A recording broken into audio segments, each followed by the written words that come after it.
Hey guys. Hey guys, how is it going? I hope everyone is doing well whenever you tune in and see this. So I am back to my regular setup over here. So that's always good. So always thanks for bearing with me the different location for a little bit last time. But yes, this is going to be a general reading for both Gemini and Cancer, both separate readings. And yes, happy birthday, first of all, to all the Sun Sign Geminis out there. Whether you've already had your birthday or your birthday's coming up, right? Even though this series of readings is for June, right? We do have, of course, some Geminis that already started in May. So happy birthday to those of you out there. All right. And yes, everyone is welcome. So whether you are a Sun sign Gemini, your rising Gemini, or you have your moon in Gemini, or you have your Gemini placement in your chart somewhere else, everyone is welcome, since we all have a little bit of Gemini and Cancer somewhere in our birth chart. All right. And if you don't know how to do that, there's lots of free sites out there where you can get your birth chart online for free. Cafe Astrology is one that I like to use. So even if you don't have your exact birth time, you can find out what your other placements are. All right. So yeah. Anyway, I'm just gonna get a sip of water here. Got some incense going, and with the allergies, it's already already getting to me a little bit. But I love it, so it's okay. Sacrifices that we make. Anyway. Let's see what else before we get into the Gemini reading. Of course, I also want to do some quick astrology notes for everybody, for general, for the month of June 2023. All right, so we will go over that first. And just so you know, also as well, if you're new or you're coming back, both are appreciated and welcome. I did go ahead and already take your photo here, dear Gemini. So after the reading, this live is done, I will be uploading the photo, one photo of all the cards here on the table, and uploading it for Gemini and then for Cancer, of course, as well. So that's always there in the description box below if you want to find out how to take a look at that photo and look at it more up close in detail, or just look at it later. I always like to give you guys that option. Okay.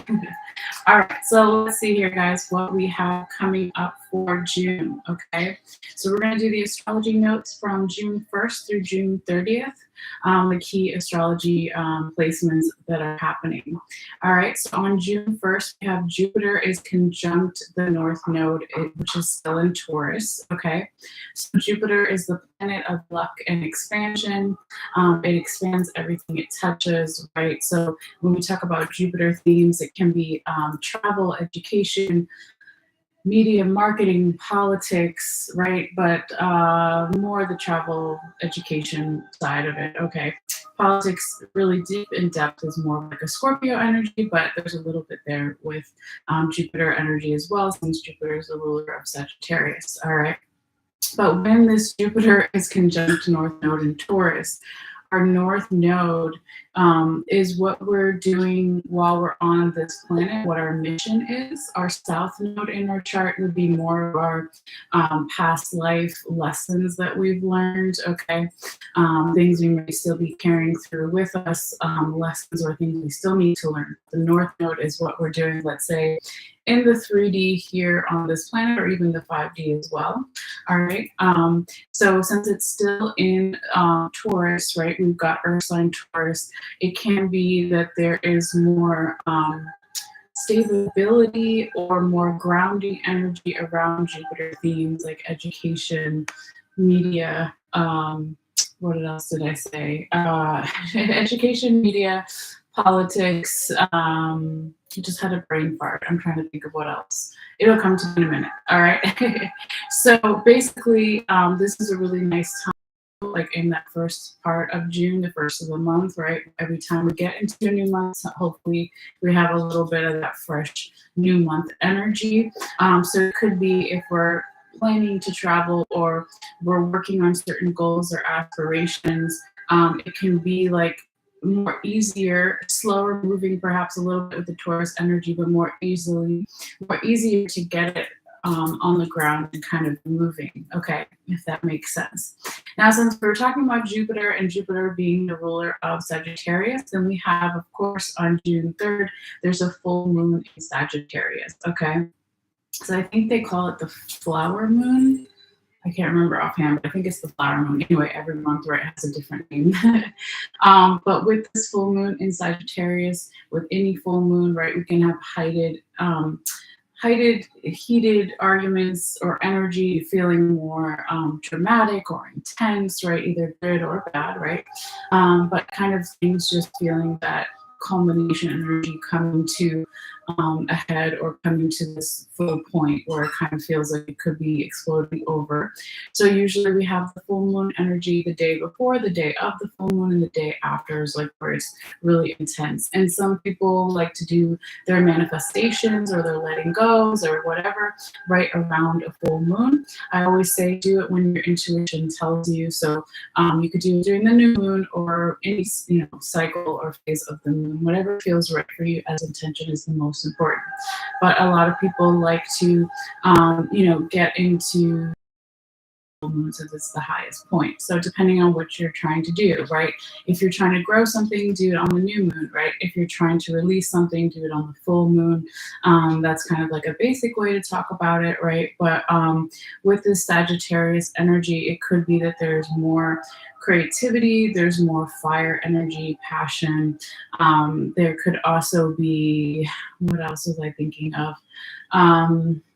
Sagittarius full moon, yeah, really about creativity and also going also with the Jupiter stuff we just talked about, maybe initiating some type of travel, even if it's not physical travel, traveling to another culture or land through the internet or through your mind, your spirit, right? All those things. Okay. So anyway, we're just briefly talking about these things. So let's keep going because we have a couple notes here. All right, so then on June 5th, we have Venus is entering into Leo. So even though these things are occurring during the Gemini season, we do have a lot of Earth energy with the North Node in Taurus, and then we've got a lot of other kind of fire sign Sagittarius Leo energy coming in as well.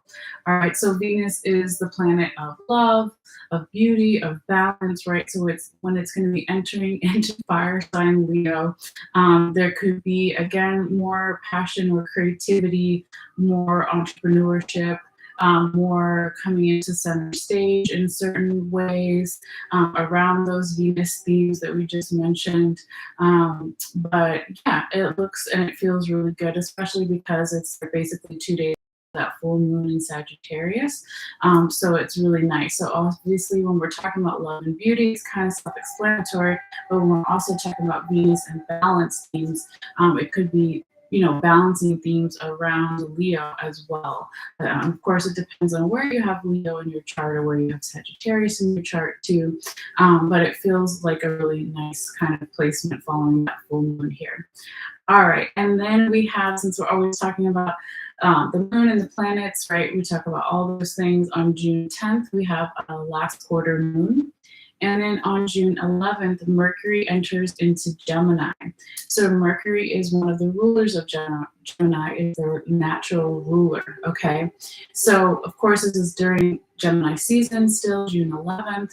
So we can have maybe easier conversations or the way that we're communicating is flowing more easily. Okay, could be even moving faster than normally expected, but it's really good, clear communication. Okay, and it can also talk about, since Gemini is the lovers, right, in the tarot, and the constellations, right, all those things. It is about possibly finding balance in the way that we communicate in our relationships. Okay, so relationship themes can be really front and center around June 11th when Mercury enters into Gemini. All right, and then moving forward, we have a few days later on June 17th, Saturn is going to retrograde, okay? So when Saturn retrogrades, it stops and then it appears as it's going backwards. It's not actually going backward. the planet itself, but that's how it appears to us and that's how it affects us, right? So when we talk about Saturn in retrograde, Saturn's the ruler of Capricorn, it's kind of maybe asking us to think about our priorities, where we need to renew, where we renew, I didn't mean to say that, but okay, renew, review, reassess, right? Any retrograde is kind of those things in general, right? So bringing back maybe where Saturn was in retrograde before, maybe looking back at those dates and seeing if anything is tying in with what could be happening for you now. And I forgot to write that down, but let's look that up real quickly. So let's see, Saturn retrograde 2022 dates. I could flip through my notebook, but this is probably faster. Okay, so Saturn was in retrograde in Capricorn. Wait, what? Returning Capricorn retrograde. July 12th of 2022. Okay, so it was in the sign of Capricorn when it was retrograde back last year in July 12th. Okay, so that's interesting, right? Because we're talking about June 17th, right? But July would be the next month for us here in 2023. So there could be, some things paralleling or making sense for you individually. Kind of look back at those dates and see maybe what was going on for you. All right, we could stay there forever, but let's keep going. So now we have the next day on June 18th, we have a new moon in Gemini. So we already said it's really great during new moons to plant the seeds for something, because that's when the moon is in that C shape, right? So it's the smallest, and then it's going to slowly build to the full moon.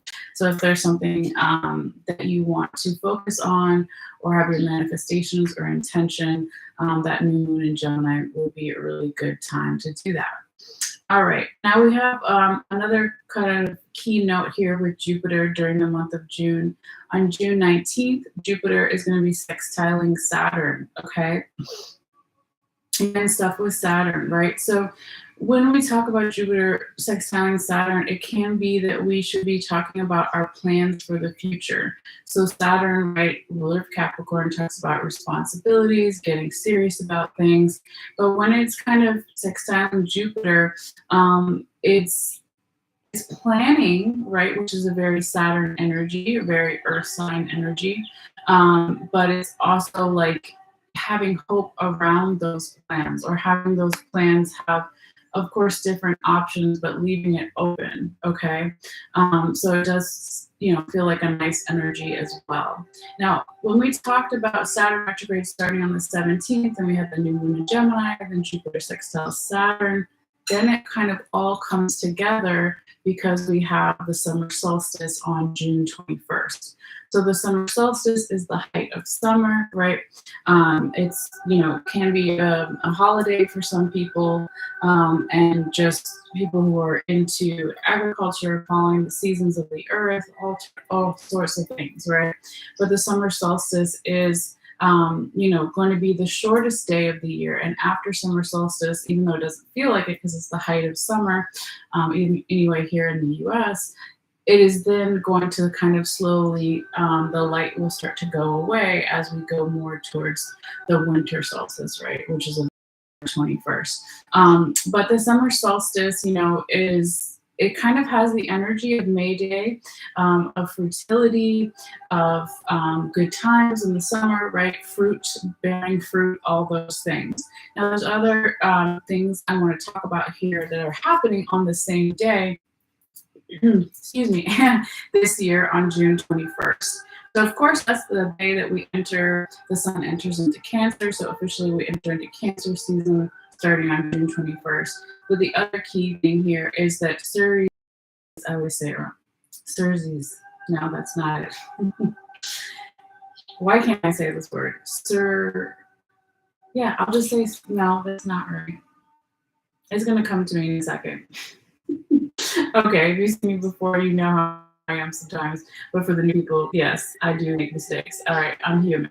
But basically, Okay, we'll talk about the name in a second, but the theme is much like the Greek goddess Demeter. Okay, so she rules agriculture, she rules nutrition, nurturing, mother energy, fertility, parenting, reproduction. Okay, all these kind of themes. So she, that goddess that I can't pronounce right now because I'm having a moment, is going to be entering into Libra.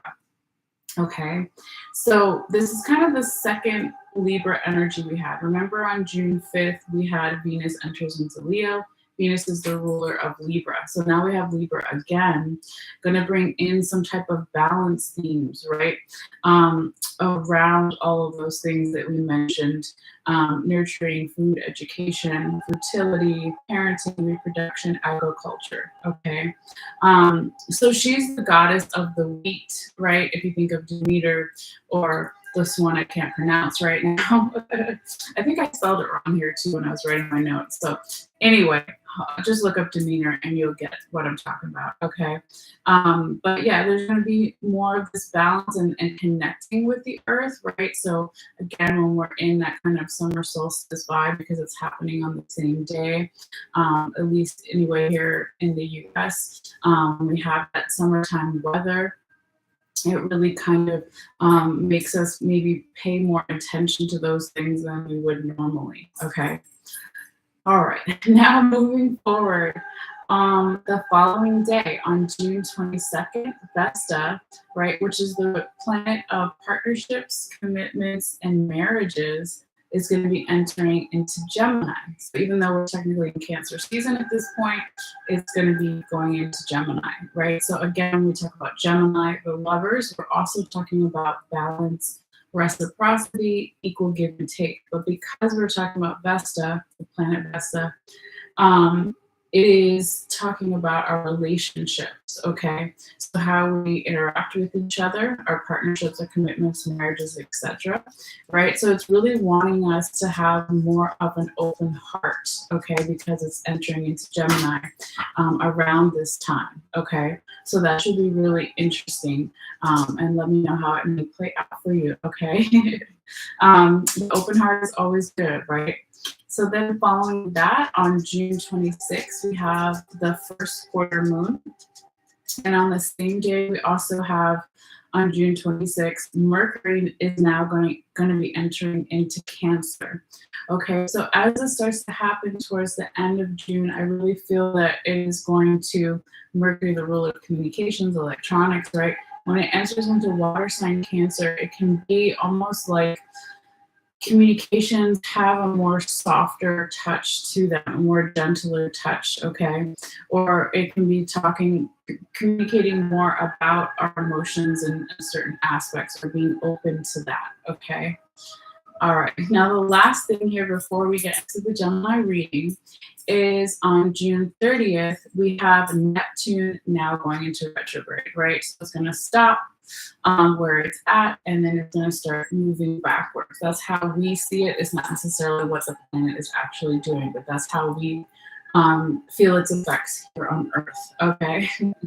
So during this time, since Neptune is the ruler of Pisces, right, we're talking about dreams, illusions, right? Pisces energy, the moon card in the tarot, talking about maybe not seeing things as clearly as we normally would because it's going in that backwards motion as well.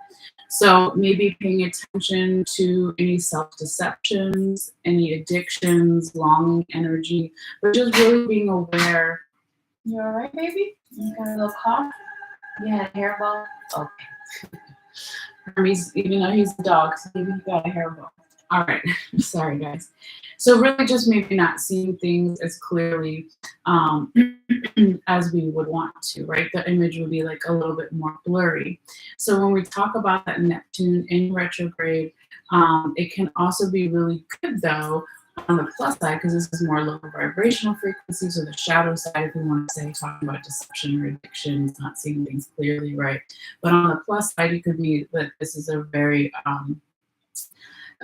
creative time, right? So, tapping into our dreams and our psychic abilities and all those things, okay?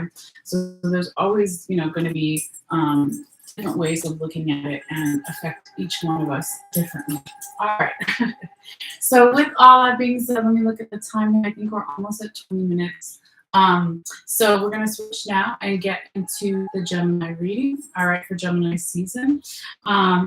So I want to do a quick sound bell here to just help ground us, ourselves, me and you, right?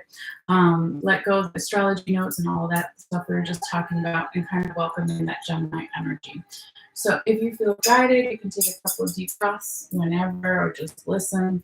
It will be a little bit loud for a few moments, but it won't be forever. Okay, if you're sensitive or listening with headphones, that kind of thing.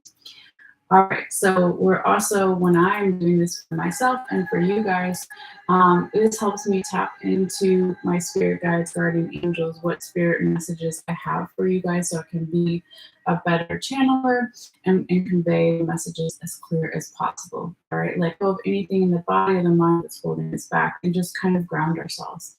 All right, so here we go for Gemini.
All right. Gemini.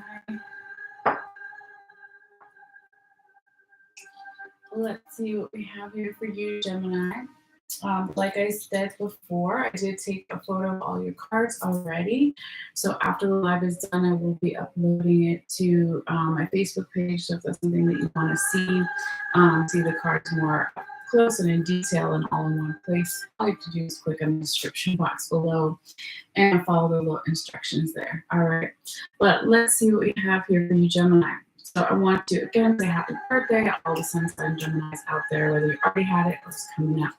So let's go ahead and start with calling out your cards, okay? So we're going to talk about the first 4 cards here on the top, and then we'll get into the other cards throughout the reading. I'm going to move this so you can kind of see a little bit better. I will be holding each card up to the screen as well, so you can just see. All right, but yeah, I want you to be able to see at least the kind of placement here. All right, so for Gemini, we have the 4 of Swords in the right side up position, the 10 of Swords in the reverse position, the 8 of Swords in the right side up position, and the Hierophant in the reverse position. Okay, and like I said, we'll talk about these other cards when Spirit wants me to talk about them. All right, so let's see here, Gemini. It looks like if we look at your whole spread here, yeah, you really don't have any major arcana, so it's not necessarily a good or bad thing. We just like to talk about it. Well, you have one, the Hierophant. I take that back. You've got one major arcana, but all the rest of your cards are minor arcana.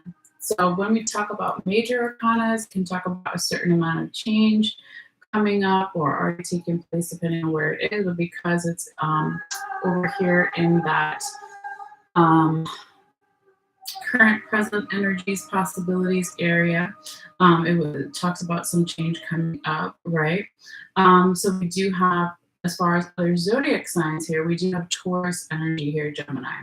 So it could mean that you are dealing with a Taurus, or you have a lot of Taurus in your chart, which totally makes sense. Usually the sign before us and after us, we're going to have a lot of those placements if you're a Sun Sign Gemini. Don't have to be, of course. And it could also be referring to Taurus season of this year, of last year, or even next year. or it's an area of your chart where you can find even more clues about yourself, or if you're cross-watching for someone else, it can mean that as well for them. Or it means nothing at all, but I kind of just like to mention it in the beginning. But now let's go ahead and see. I mean, you definitely have a lot of swords cards, right? You've got 3 right here. I want to see what the majority is of your minor arcana. Then you've got 3 swords, 3 wands, or staves as they're known. You got a pentacle and you got a cup. Okay, so it looks like it's a tie here for you, Gemini, between that swords energy, air sign, Gemini, Libra, Aquarius, and fire sign, Aries, Leo, Sagittarius, and the wands or the staves. So what does that mean? It can be an underlying theme for you here, Gemini. It could be that there is talking about some mental health stuff, like questions like, is my mental health in a good place, a not so good place, or for the other person, for the environment, etc.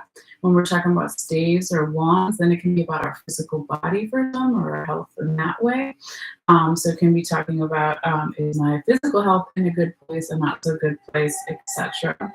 But it could also be, well, we'll get more into that when we get down here. I'll hold off on that. Okay, so let's kind of go in order here, Gemini. Okay, all right, so we start off here, you're reading with the 4 swords in the right side up position. When we talk about the first card in particular, in general, it can be energy from the recent past, still kind of trickling in here that we're picking up.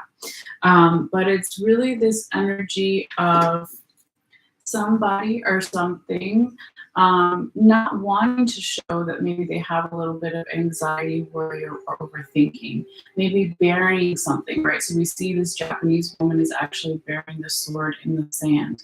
So she doesn't want anyone to know about it, or even for herself, right? If it's not necessarily about other people. So it's a little bit of like denying energy in some ways. And this whole reading here, Gemini, it could be about you, or a person you're dealing with, multiple people you're dealing with, your general environment situation. Always take it how it may resonate. And if it doesn't resonate, check out your other placements and your other readings here for different zodiac signs. Okay, but it's not a bad, card necessarily to start off the reading here with, because then there's kind of this dramatic shift, Gemini, when we get to your second week. And I forgot to talk about the weeks here real quickly. Sorry about that. Let me pull up my calendar. I thought I had done this earlier, my bad, guys. Okay, so each one of these cards at the top is going to talk about a week's time frame or so that it may occur. Okay, may, right? Because it's not set in stone. So the first card, first week, we'll say is June 1st through the 8th. Second card, second week, would be June 9th through the 16th. Week 3, card 3 would be from June 17th.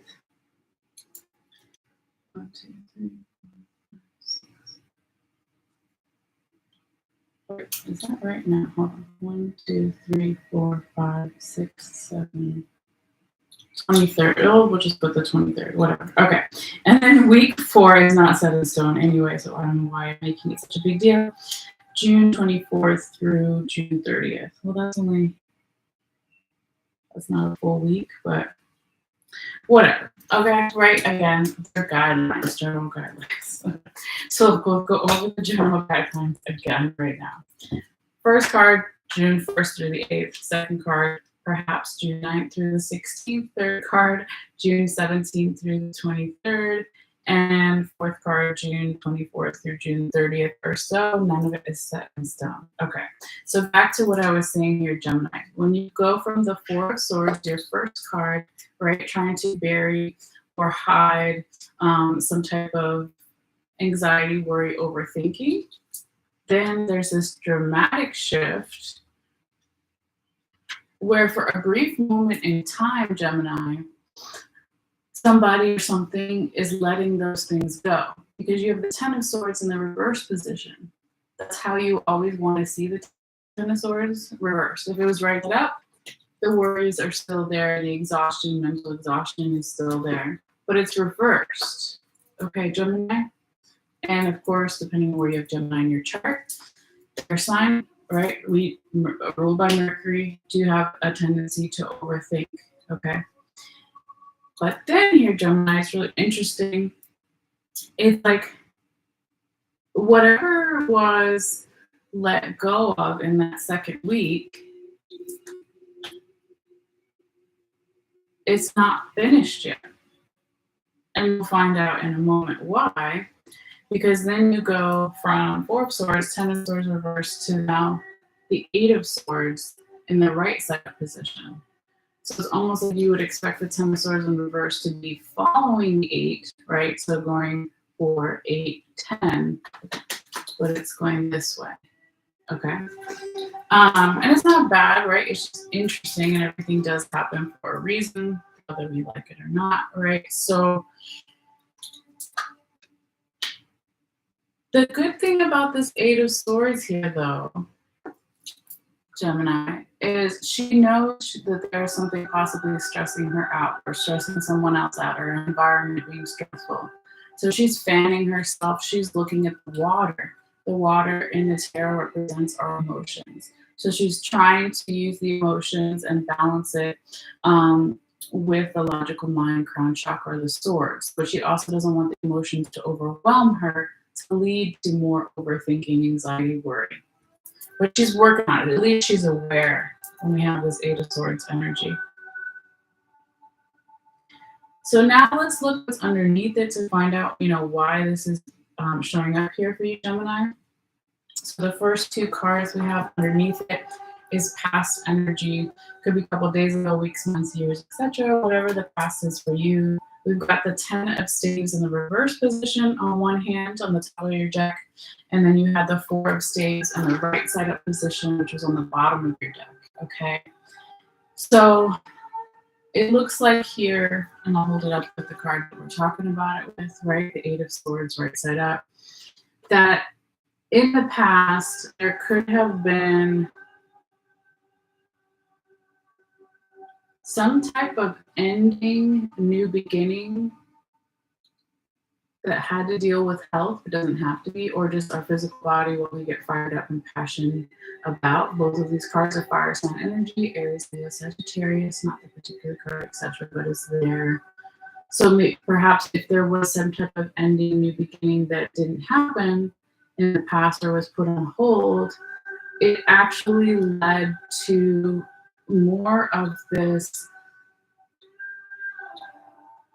vulnerability energy, or talking about unions or partnerships with the 4 of Staves, 4 of Wands in the right side up position. So let's see. It's almost like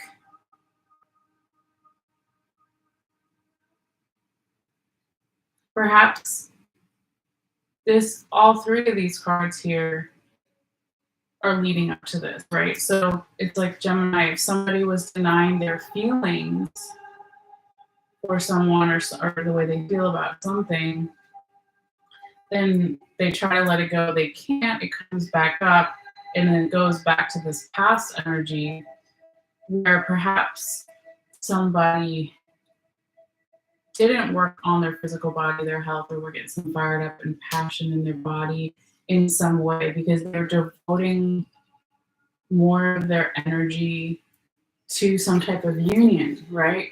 It can be romantic, it can be a work partnership, it can be with friends or family, or even union of different parts of yourself, right? We see these 2 Egyptian people at the bottom having a conversation with each other at a party, but they feel like they're the only 2 people in the room. So it's a vulnerability card.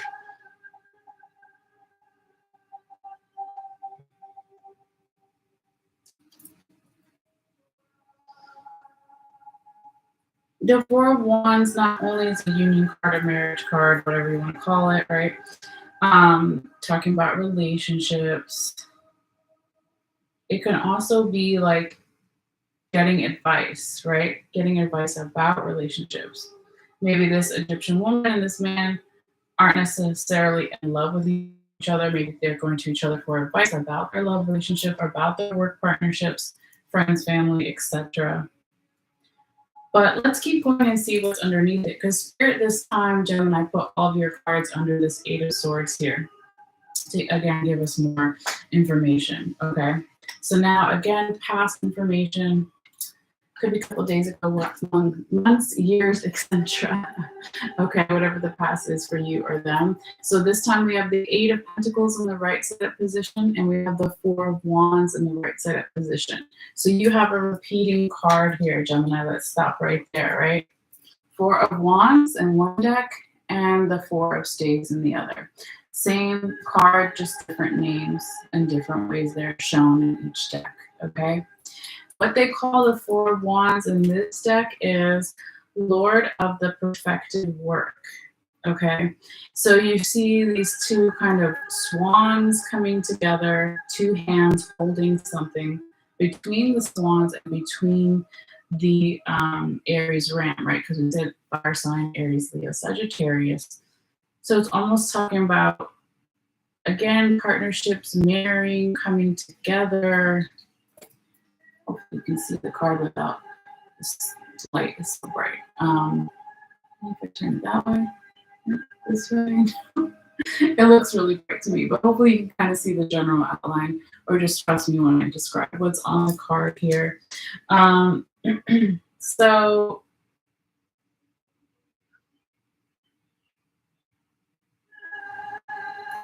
the Eight of Pentacles is like hard work, right? Earth sign energy,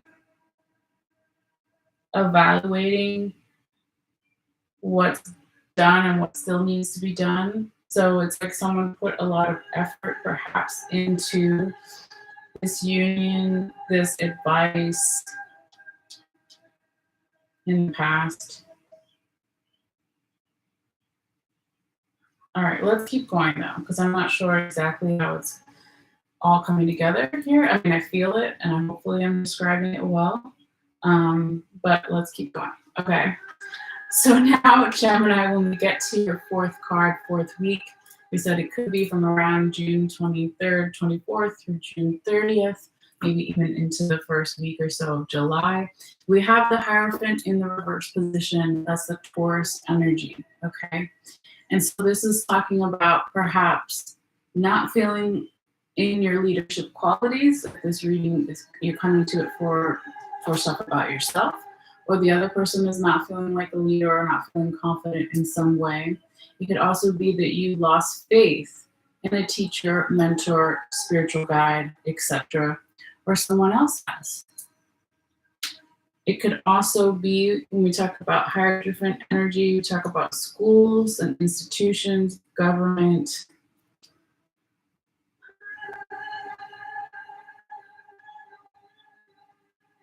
Perhaps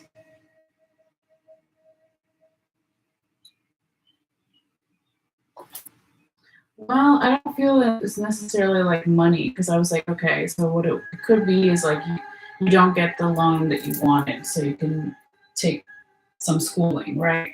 Or you talk about government and institutions, banks, right? But also, I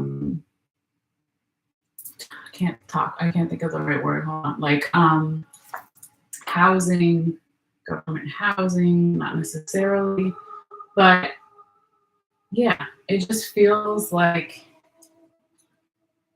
this hard work and this advice, maybe you thought was going to pay off in some way, or the other person, multiple people, general environment situation, but then it's like not the right time yet.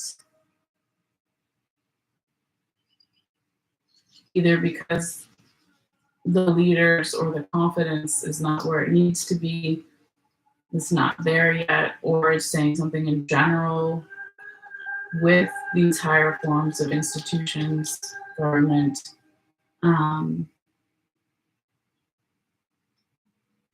It's happening right towards the end of June.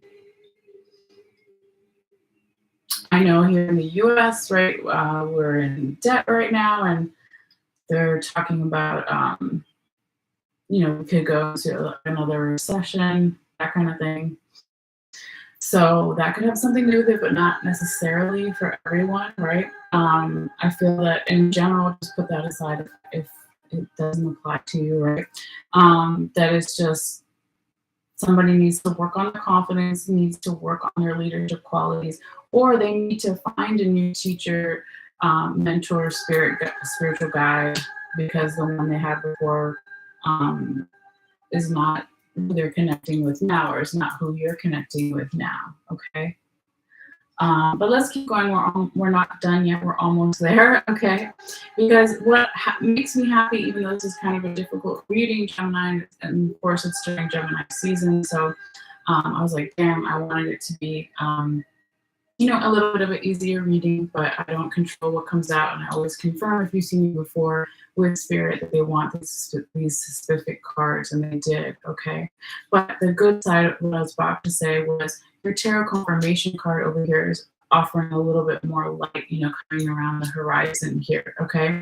So this confirmation tarot card comes in here and confirms all 4 cards, all 4 weeks that we just talked about.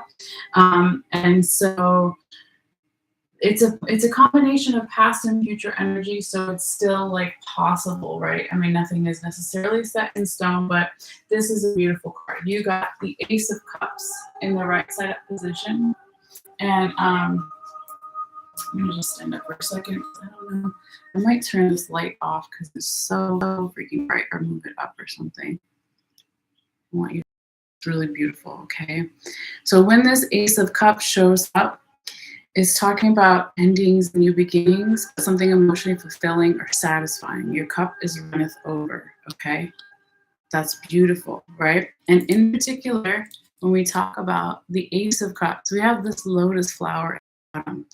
The lotus flower is a symbol for resiliency, right? So it's talking about creating something beautiful in a difficult environment, or during difficult, challenging obstacles, okay? And so when this Ace of Cups shows up here, it's like, don't give up hope here, Gemini, right? What they call the Ace of Cups in this deck is Lord of the Root of the powers of water, the powers of ocean, right? Our bodies, are 90% water, okay? So I feel like this is really coming in here and saying, don't give up yet. Tap into the emotions, find what fulfills your cup, right? So asking those questions like, what makes me emotionally satisfied, fulfilled, happy, vice versa, the other person, the environment, situation, okay? Because the lotus flower is resiliency, because the flower doesn't grow on the ground, right? It grows in the water. So it's talking about evolution, and being determined to survive no matter what. So that plant is like, I'm going to go through all this water, which would normally kill me, and I'm still going to find my roots somewhere, right? And I'm going to hold on for dear life, okay? So that's kind of what's coming here through for you. So that's what your message is, okay, Gemini? But before you go, we also have your 2 little oracle cards. Now this time, I wanted to do a little something different. So I have this deck, it's called the Time Oracle deck. So if there was something that you had a question about, or you're thinking about in general, right, this deck may give you a yes or no response, or they might say in a year, or in 6 months, or what have you, something like that. So Gemini, the one that you got for this reading, it says within a month, okay? So something within a month is going to be important here, okay? It's going to be different for everybody, but this is your Time Oracle card. And then the other last Oracle card that you got, I haven't used these guys in a while, so I wanted to kind of switch it up as well. So, sorry, my bracelet here. This is the Rumi Oracle deck, okay? So Rumi is he 17th century or 15th century poet, okay, Persian poet, and he's really beautiful poetry. And so someone took his poetry and worked with this artist and made these beautiful cards. So anyway, the one you got for this time period and beyond, Gemini, is the lion and the deer. Okay, it's so pretty. I'm showing you how beautiful that is. So I'm going to read a little bit from the book here and kind of summarize the majority of it, but I will read the little poem first and then summarize the rest. It's not that long. Okay. So, the lion and the deer. When you enter the garden of the heart, you become fragrant like the rose. When you fly towards heaven, you become graceful like an angel. If you get burnt like oil, you will become brilliant. When you become thin like hair and yearning, your joy leads the way. You'll be the kingdom and the king will be the paradise and the guardian angel. You will be infidelity and you'll be faith. You'll be the lion and you'll be the deer. Okay. All right, so duality themes. It says a little bit more here in the poem. You are the lion and the deer. You are bold, fierce, and vibrant. You are sweet, silent, and gentle. If I could come to you and if I should come to you in arrogance, you roar at me until my falsehood quakes in fear. So terrified, it gives up the game, and love's quest happens yet again. If I should come to you in surrendered adoration, open to whatever you may wish, you are so gentle with me. Like a deer, you offer me nothing to fear or resist, so that I too become sweet and gentle, longing to submit to your tender ministrations. No, I don't know how to say that. Okay. Anyway, keep going. It says, so then I do not fear my own errors, for even if I stumble unto arrogance, I shall be made wiser by your fragrant roar and become humble. Even if I become weak, I should draw sour, invoking the tenderness that's in you. Whatever is needed to keep me true to my love is what you give me. For you are the holy lion, proud and mighty, and the sweet deer, gentle as the mildest breezes of spring. Okay, so that was a mouthful, but yeah, so again, talking about duality. So let's see here.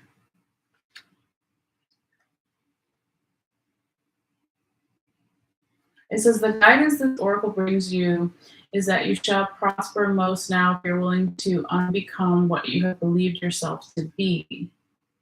It was never really true anyway, that view. It was partial at best and just a view, an identity, not a general reality. Some of your previous sense of self should likely come with this transition into the fuller experience of your being, and some of that previous identity shall be shed as far to some of your identity shall be shed as far too limiting.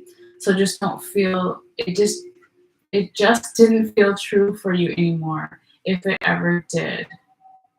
Okay, so that's interesting. When we go back to the Hierophant in the reverse position, remember how I was saying if there was lack of leadership qualities or lack of confidence or lack of faith in a leader, teacher, spiritual guide, right, that it didn't feel true anymore.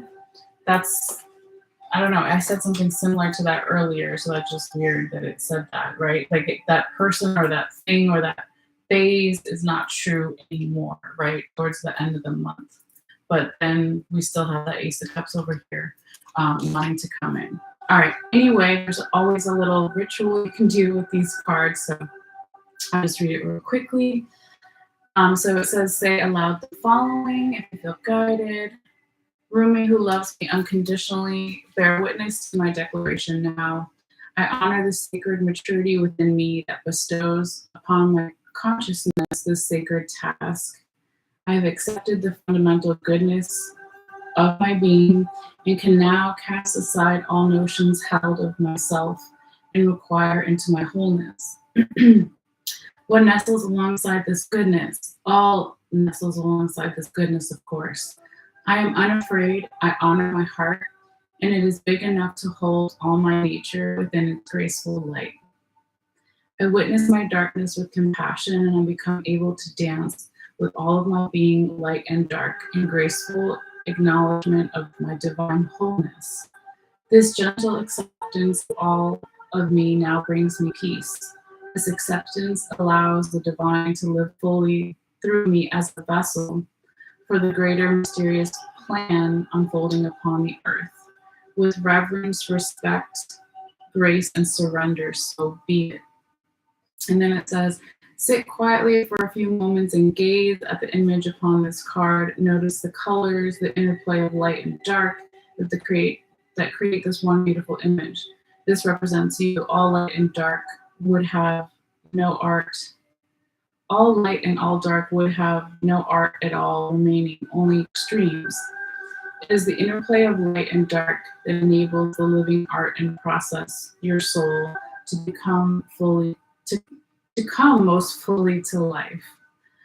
Okay, and it says, when you're ready, simply say thank you if you've completed your sacred honoring ritual.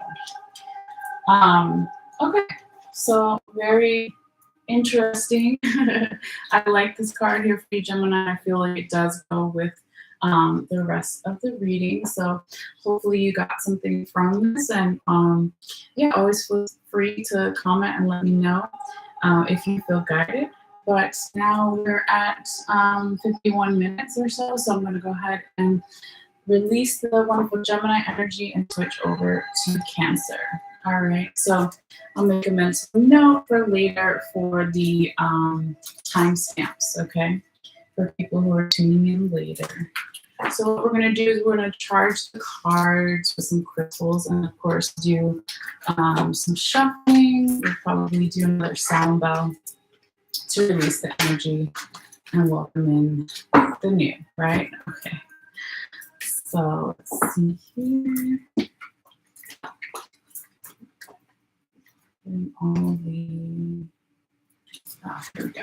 I was like, where does that other one go? All right.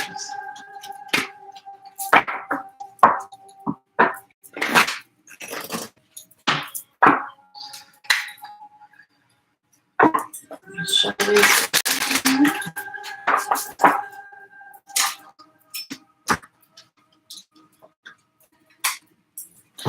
I'm going to do some more shuffling, just kind of throwing them in there for right now.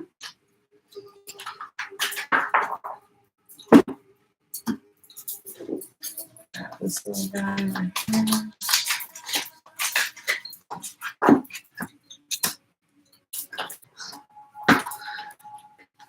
All right, let's see.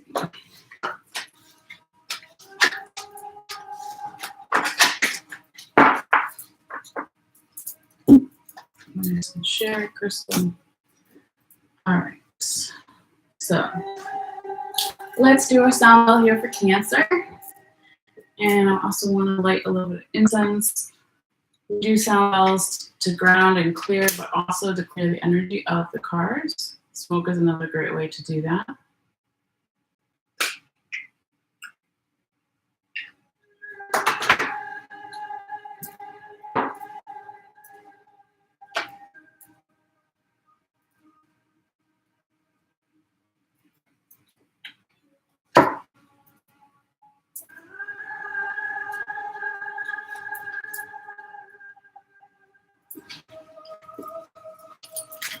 And I hope everyone is doing well. Oops, there we go.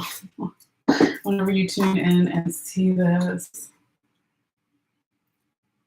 weekend's coming up, right? So I hope you're something nice you're going to do this weekend or even next week. Yes, that's what Belle said. All right. So we'll just put this over here. All right. Now let's do our sound bell. Okay. So we're going to release the Gemini energy, release any tension in your body, spirit, mind, that's holding us back, ground ourselves, take a couple deep breaths if we feel guided.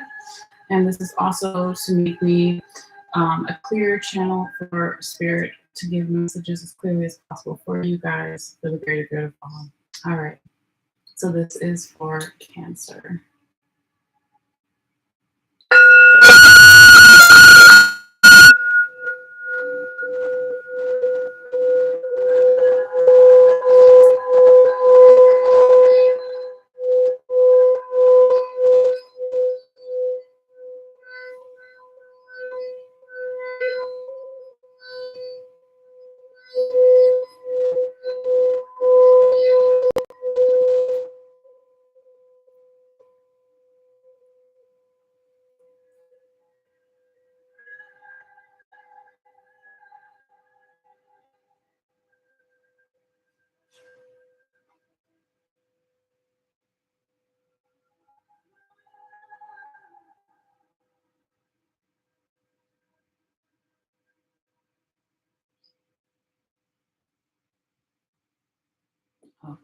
Cancer.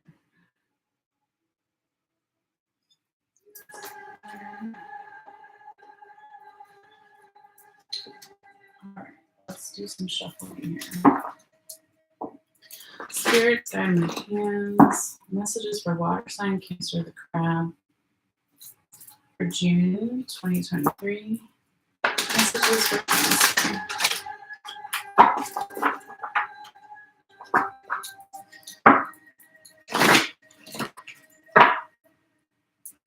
What does Cancer need to see, need to know for their highest good for June 2023?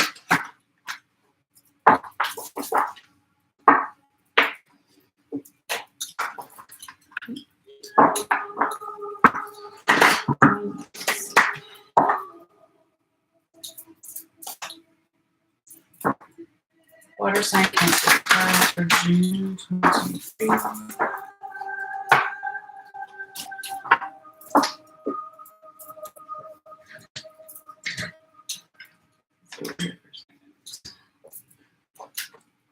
Spirits guide my hand. Messages for Cancer, water sign Cancer, the crown, for June 2023. 4 cards only, please, Spirit.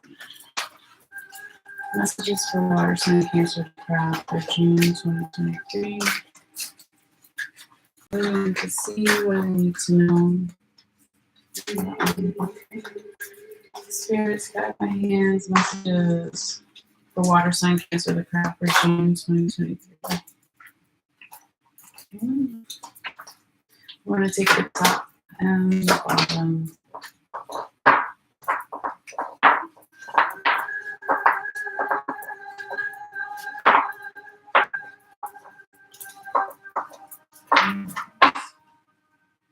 Sorry, that was loud. Okay. Let's do that one after. Let's do this one first. Okay. Spirits guide my hands. Messages for water sign Cancer, the crowd, for June 2023. Sorry guys, I'm about to lock them out. Be quiet. Too loud.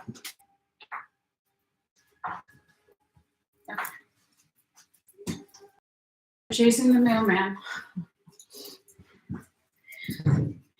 They love to yell the UPS driver. All right, sorry.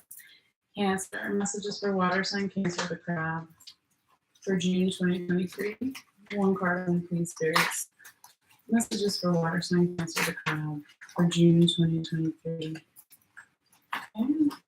We're going to do the same thing. We're going to take the top and the bottom. Okay, let's do this one. Spirits guide my hands. Messages for water sign Cancer, the crab, for June 2023.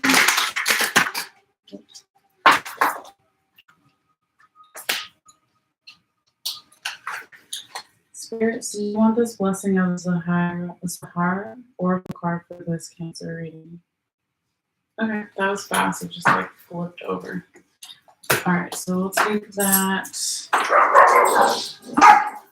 No, I need to go in the other room. Hermes, no. Hermes, knock it off.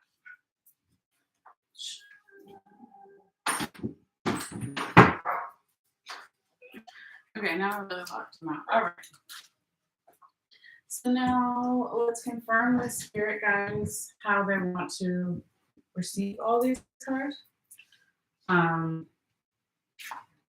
There is one that looks reversed, so I'm going to confirm that. And then we'll get started. Oh, wait, and we also need these oracle cards. Hold on. One more deck. Spirits guide my hands. Messages for water sign Cancer, the crab, for June 2023. It's not a huge deck like the other one, so I'm just going to move them around. It's hard to shuffle them the normal way. Yes, the FedEx truck is leaving. San Antonio's got a delivery. Okay.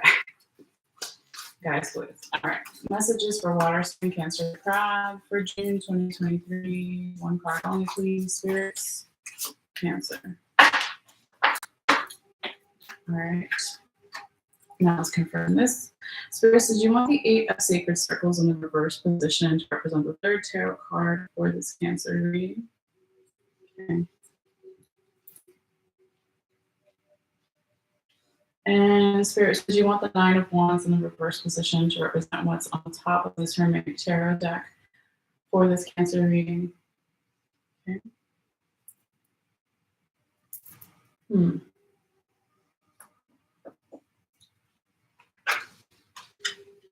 I think they want them like this. Let me just double check. Spirit says you want me to talk about the 9 of Swords in the reverse position and the the 9 of, well, it'll help if I said the right. Spirit says you want me to talk about the 9 of Wands in the reverse position and the 10 of Swords in the right side up position when I talk about the 8 of Sacred Circles in the reverse position. Okay, they want those there. And to confirm these, Spirits, you want me to talk about the Prince of Cups in the right side up position and the Queen of Cups in the right side up position when I talk about the 8 of Sacred Circles in the reverse position. Okay, so that's what they want. So awesome, we'll do that. Let's take your picture and then get started. All right.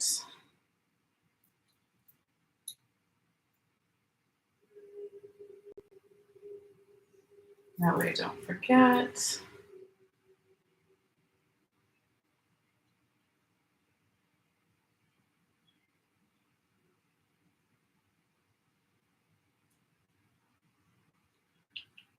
Okay. Cancer. Let's see what we have here for you. And look at the time now that we're done shuffling. 1:02, I think is what it is. All right. So let's see here. Let's go ahead and call it your card, Cancer. Okay, so we got the Temperance card in the right side up position, the 7 of Staves, 7 of Wands in the right side up position, the 8 of Sacred Circles in the reverse position, and the 8 of Cups in the right side up position.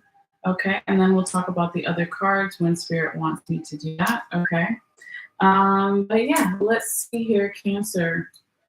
You've got, I want to make sure, yeah, you've got 1 major arcana, that's the Temperance card. So it's not necessarily a good or bad thing, right? But it can talk about Sagittarius energy. Okay, so you could be dealing with the Sagittarius, Cancer, or you have a lot of Sagittarius in your chart, or the other person does, or be referencing Sagittarius season of this year, of last year, or even next year, or it means nothing at all, but we just like to call it the zodiac signs in the beginning, right? Let's see what else here. As far as your minor arcana goes, you've got 3 cups,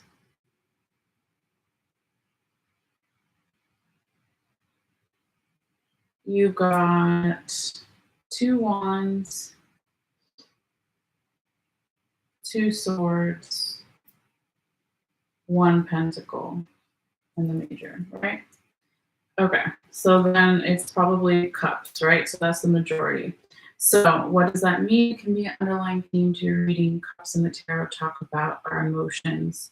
So am I emotionally satisfied? Is the other person, is the environment, vice versa, right? That can be a question as an example that we talk about.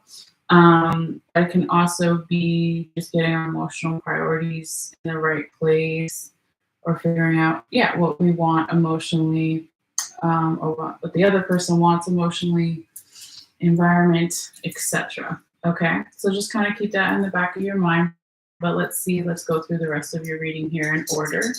All my little stones went under there. Okay, so Cancer.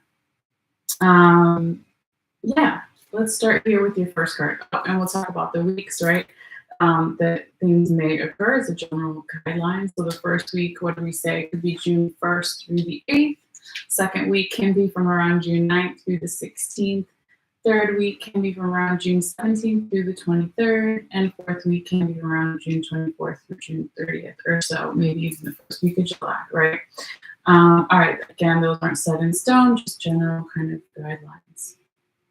We start off here, Cancer, with that Sagittarius Temperance energy. And this is a nice energy to start your month off with, okay? This could be energy that's still coming in from the recent past as well, since it's your first card in general here, Cancer. Again, this reading can be about you, about a person you're dealing with, multiple people you're dealing with, general environment situation, but it's really about trying to find balance, right? So she's pouring water back and forth into these two different cups, okay? And she has 1 foot on land and 1 foot in the water. So we just talked about water being emotions, right? Cancer, you are a water sign. Cancer, Pisces, Scorpio, right? And also the land. So we talk about emotions could be the 5D spiritual world, if we wanted to make an example, and the 3D could be the physical world, the land in this picture. Okay, so trying to find some sort of balance. When we talk about temperance cards, energy too, it's about having patience, okay? For letting things ebb and flow. Again, that's the pouring the water, shifting back and forth here. So this could be saying that things are maybe not necessarily slowing down your Cancer, but it requires patience in some way. Okay. Patience or just more balance or both those things. Okay. And when this occurs in that first week of June, it then kind of leads into this really nice energy in the second week with that 7 of Staves or 7 of Wands in the right side up position, where either you or someone else is maybe going to have some type of spiritual awakening, spiritual initiation, spiritual downloads.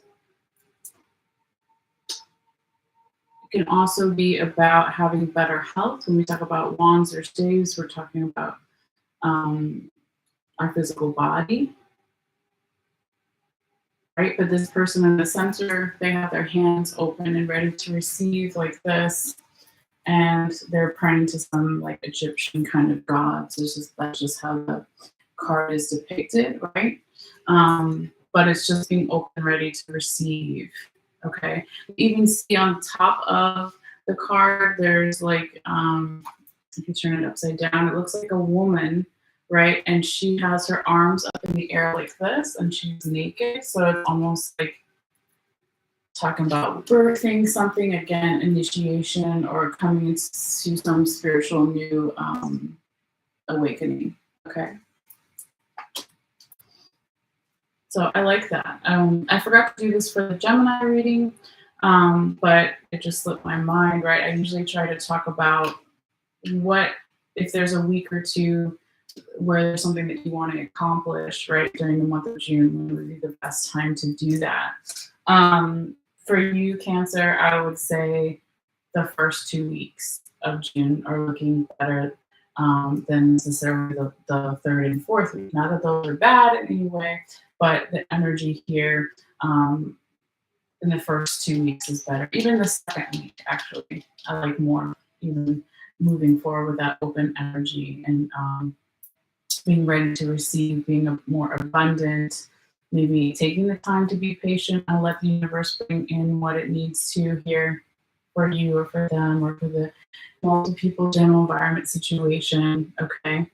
Now when we get to your third week here, Cancer, it can be a little bit of an energetic blockage, gentle reminder or challenge, as I like to say, right? With that 8 of sacred circles in that reverse position. It could be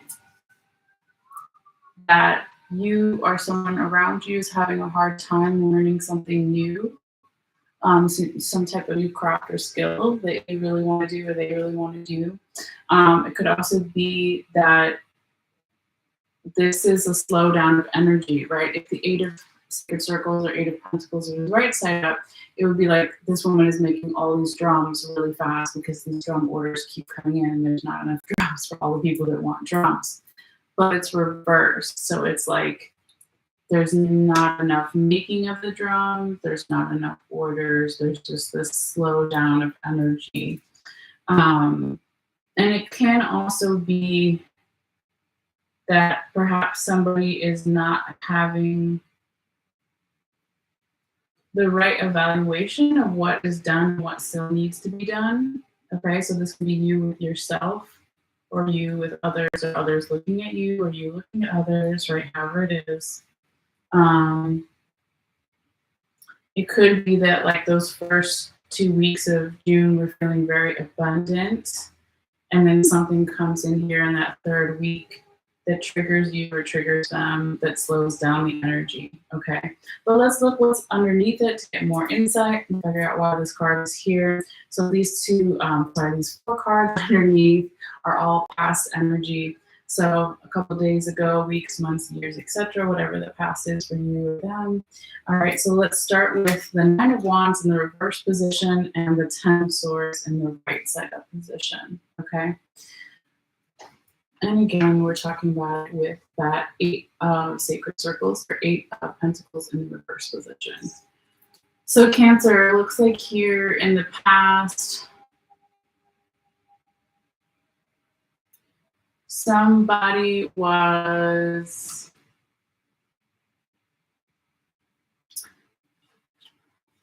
well,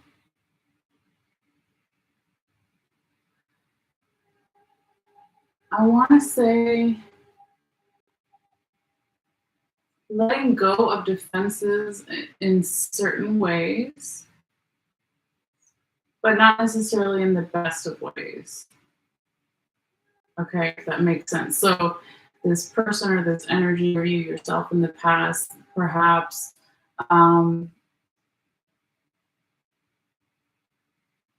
maybe let too many defenses go, trying to open up in some way, and then possibly you or them wasn't seen as strong enough, or it could also be that the health wasn't as great in the past. Something with the physical body, passion, creativity. And then whatever this is, right, it led to that 10 of Swords in the right side position. So that would be the anxiety, worry, overthinking, mentally exhausted.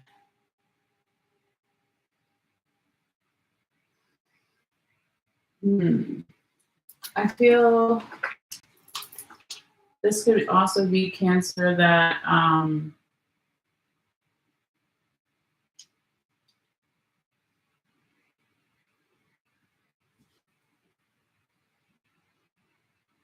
well, it's interesting because what's underneath it, these are more like positive cards, right? Or the energy down here also in the past was more,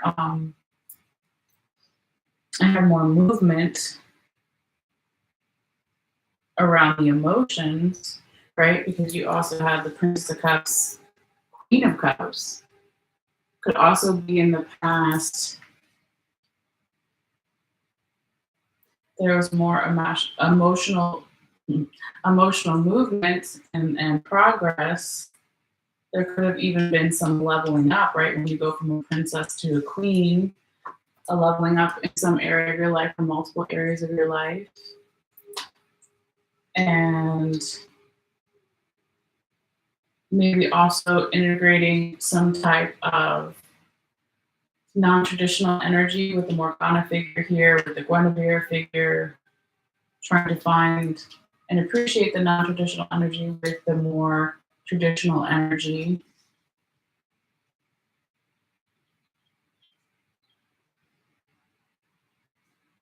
But when we put these two together with these other two,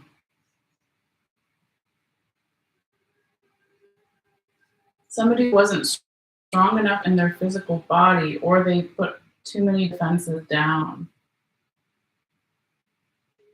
And that led to that anxiety, worry, overthinking, mentally exhausted.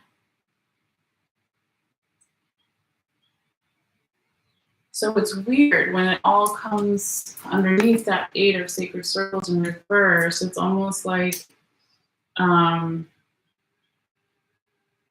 maybe somebody's worried, or energy, that if things continue to be really productive, if things continue to have the correct evaluation of self. Maybe somebody is fearful of that.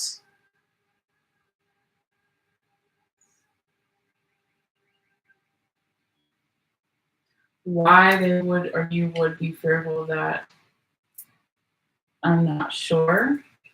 Um, Maybe it's a switching of roles, right? So usually in the tarot, nothing comes after um, the king or queen in each of the minor arcanas. I mean, Guinevere here is a young queen, right? Princess is even younger than her. But what comes after that, right? So maybe that's part of this energy here, Cancer, where somebody or something is still in some type of leadership role, still has pretty good confidence. They know what they want emotionally, but they're not sure how to transition, or you're not sure, etc., to transition to this new face, and maybe possibly slightly in it, not new role. It's like a new face, the same role, but maybe just a little bit more newness. I don't know if that's making sense how to describe it. But yeah. So let's keep going though and see what else we have here for you, Cancer, all right? Because it will be a little bit different for everybody, all the details. So now when we get to your fourth card, the end of June, we said around June 24th through the 30th, perhaps, not set in stone, we have the Eight of Cups. And I just realized you also have 2 8 cards back to back, right? So you got the Eight of Sacred Circles in reverse, and now the Eight of Cups right set up. 16, right? Could look up the numerology of the number 8. You put 8 on its side, it's the infinity symbol, right? So magic, manifestation, endless energy, no ends, infinity, right? But when this Eight of Cups shows up in the right side up position here towards the end of June, Cancer, it can be that, yeah, you or them or the environment, etc., is going to take a break, or needs to take a break, or is going to take a break to ask those questions. Again, what makes me emotionally fulfilled, happy, satisfied? What are my emotional priorities? What does my new role look like as this older queen, let's say? What does my new leadership role or position in some way or confidence look like? It's the same position with a new face and 1 or 2 extra things. But what does it look like? So somebody or some energy here needs to find out, okay? Now, let's see what your tarot confirmation card has to say as well. All right, so now we have, sorry, I got like dog hair or something, my hair in my mouth. Okay, now we have a combination of past and future energy coming up here, and it's going to confirm all 4 cards at the top, all 4 weeks that we just talked about. It's the Two of Swords in the right side up position, okay? So past and future energy means it's still possible, right? Somebody needs to make a decision after they take this break, right? The Two of Swords is usually a woman with 2 swords crossing her body. She's got blindfolds on. She's trying to integrate her emotions, her heart chakra, with her logical mind, crown chakra. The swords represent the mind, right? Air sign energy, Cancer, Libra, Aquarius. The water, Cancer, Pisces, Scorpio energy. So bring all those things together to make some type of decision. What they call the Two of Swords in this deck is Lord of Peace restored, right? So after some type of decision is made, then there can be more balance and more peace. Normally, the Two of Swords energy is a woman also sitting on the cold ground. So she's not super comfortable there. She's not necessarily at peace and going to stay there, but she has to stay there until she makes that decision. And it could be an emotionally charged decision with the Eight of Cups. Okay. Now, Cancer, you also have, as far as that Time Oracle deck that I wanted to use a little bit for this series of readings, if there was a question that you had or something you wanted to accomplish or whatever, just a message, right? Your time oracle message is to wait. Okay. So if you put that wait with the Eight of Cups, it's like, yeah, slow down and wait before making this decision, or before the other person, multiple people, general environment makes this decision. Okay. Let's also see what your oracle card here says. So you've got for this one, for this time period, the blessings of Zahara, I think is how you say it. Okay, really beautiful card with this woman on here. And it looks like she's got a dress made out of flowers or something, and she's just looking up into the wind. Really pretty colors. So this deck is what do they call it? The Rumi Oracle deck. So Rumi is either 15th or 17th century poet. He was a Persian poet. And so it'll say a little bit of his poetry here, and then we'll kind of like summarize and all that good stuff. So we won't read everything, but try to take the key points here. Okay, this is for you, Cancer. So the blessings of Sahara, it says, let go of thought, don't take it into your heart. You are naked and thought is like ice. You use thought to seek release from suffering and pain, while thought is the cause of your suffering and pain. The realm of creation is outside the scope of thought. O foolish one, see the opus and behold the beauty.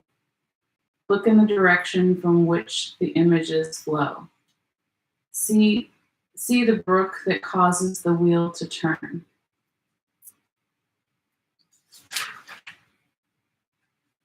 I wish to pull that false confection from your mouth.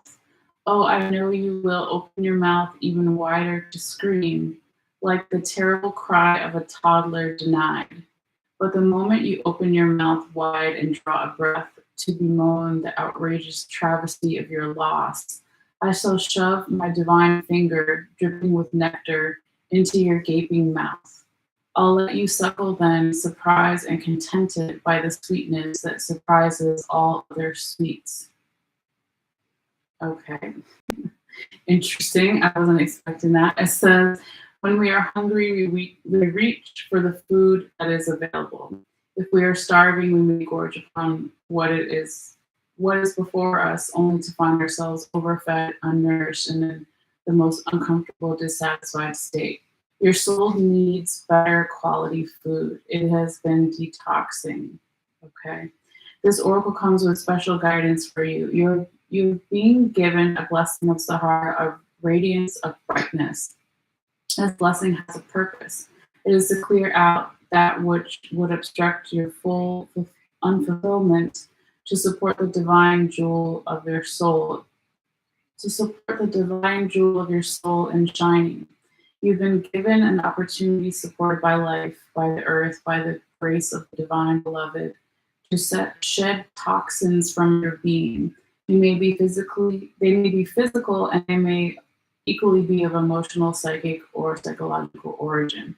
They may come from this or from another lifetime. You may understand consciously what is being released, or you may not. If you are sensitive, you may feel symptoms of detoxification at a physical level, even if what you're being released is emotional or psychological in nature.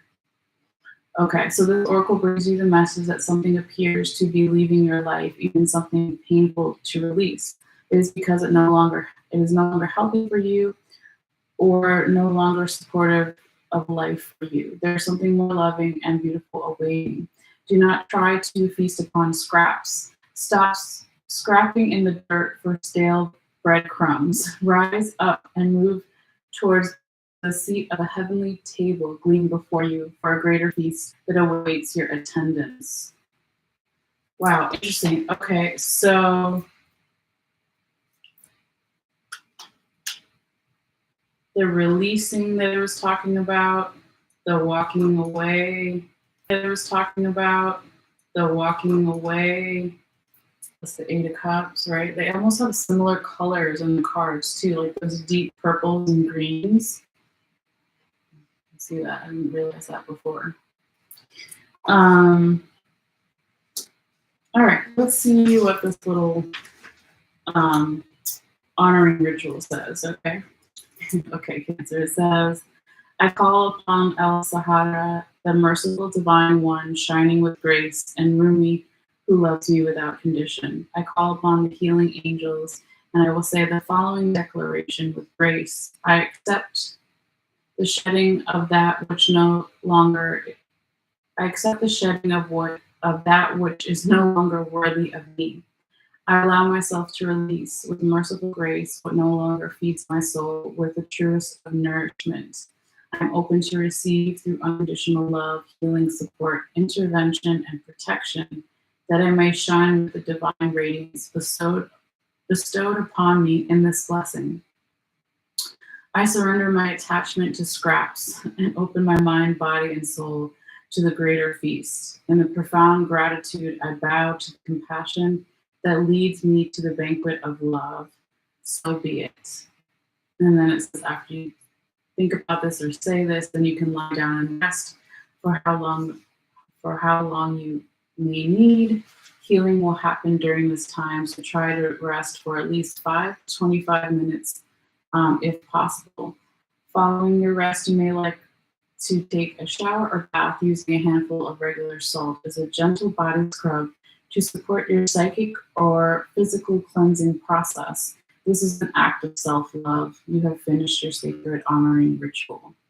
Okay, so interesting. Yeah, they usually don't necessarily tell you to take a bath, so or a shower, right? But it makes sense, right? Because remember how even before we got to this oracle card, I was talking about something with the physical body too up here in the defenses, right?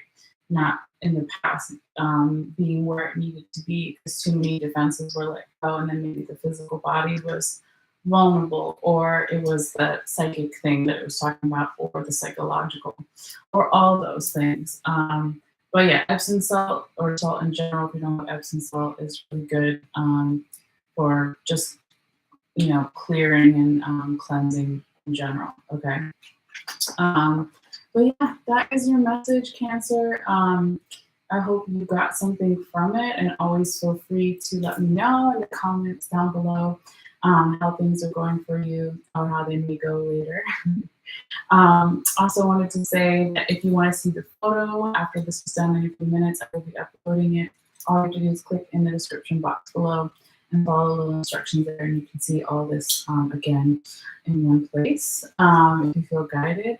Also, thank you to everyone for your likes, views, your subscriptions, and your sharing of this video. They're all great free ways to support the channel here.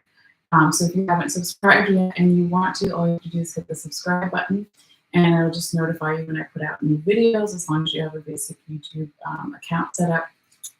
And if you want to share this video by sending it directly to friends or family, or even sharing on your social media, that's definitely appreciated, because the more views that a video gets in the first couple of days, the more that YouTube's algorithms will share it more with others and suggest it to people. So I appreciate that if you feel guided.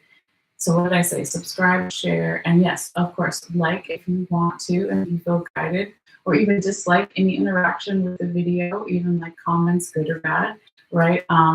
We'll give it more views and show that people want to interact with it. So it's another great free way to support the channel if you feel guided, or if you resonated with something here, or even if you didn't, right? So yeah, I think that's pretty much it. So thank you guys so much, and we'll be coming back tomorrow with Leo and Virgo, and then go forward the usual way through the signs, and try to get as many done as we can each day before the 1st of June. All right. So you guys take care, and thank you for being patient with the dogs and everything. All right. See you guys later. Bye. Bye.